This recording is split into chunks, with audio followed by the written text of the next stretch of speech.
Hey there, Pathless Peddlers. If you follow us on social media, you know that we've been really big into promoting this whole idea of combining fly fishing with your bike touring. A lot of you may be wondering why, and in this video I'm going to answer that question and give you 5 reasons why you should go bike fishing on your next bike tour.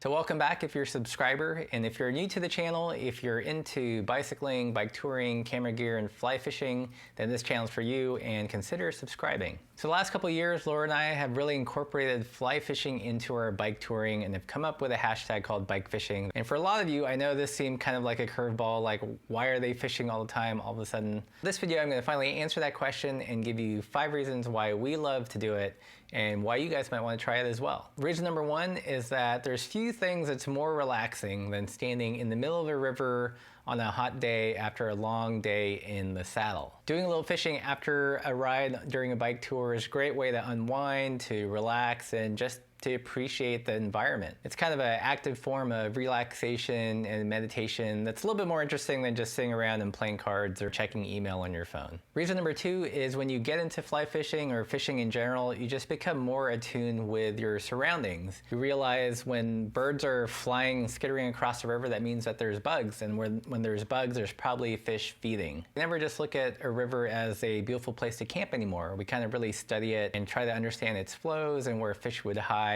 where they'd find food, and what kind of insects or what other supporting life are around the river. Having that fishing element made me really pay more attention to the river life, and the whole eco-cycle around it. So reason number 3, which is probably one of our favorite reasons, it really gives you a reason to explore certain destinations and visit small towns or follow a gravel road that ends in a one-way but goes up a beautiful stream or a river. There's a saying that trout don't live in ugly places, and it's so true. Some of the most beautiful places where we've gone fishing have also been some of our favorite places to ride.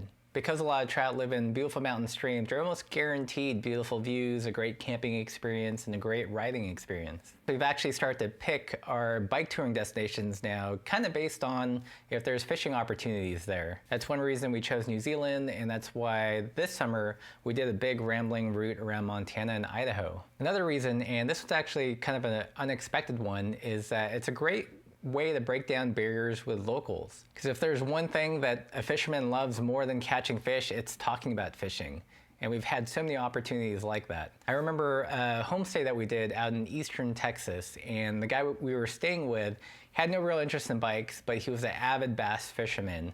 And when he saw that I was into fly fishing, he brought out this old bamboo fly rod that I think his grandfather gave him. And we totally nerded out on tackle for a couple hours.